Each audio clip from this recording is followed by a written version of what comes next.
سارة هاني صلاح الدين، بنت المعتقل الصحفي هاني صلاح الدين.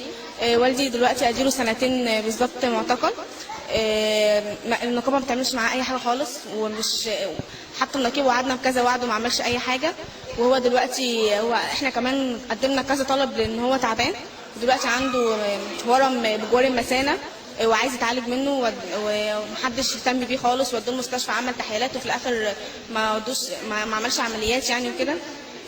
هو حاليا احنا بنطالب بالافراج الصحي ليه والنقد، يعني هو اديله 2 دلوقتي واتحكم عليه بالمؤبد من غير اي جريمه، يعني الورق كله سليم وما فيهوش اي حاجه.